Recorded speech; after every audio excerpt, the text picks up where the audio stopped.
In yesterday's Apple event, they introduced some new iPhones, the iPhone 17, iPhone 17 Pro, and then iPhone 17 Air, which is thinner and lighter. This was a hardware upgrade, nothing which we haven't heard before, but this year something that really matters to us is the release of iOS 26, which introduced a new redesign which they call Liquid Glass. This redesign is going to be released in September 15th, and we as app developers are preparing for this update.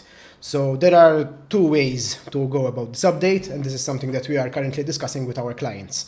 So there is either like the quickest and easiest solution, which would be to run the app with the new Xcode, their new software, and we fix what's broken in order to get it back to how it used to look before, with the custom designs and everything. On the other hand, if we want to follow their design language, we would need to make a redesign of the app.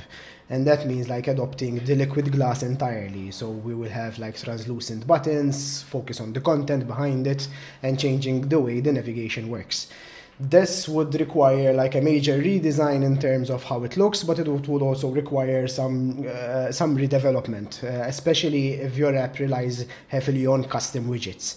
If the app was designed to use Apple's components out of the box, then the change might not require that much development, especially if we used their latest technology to build UI called SwiftUI.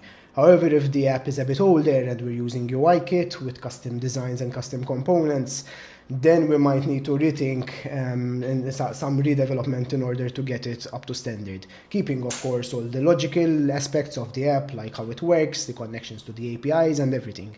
But we will need to work on the design.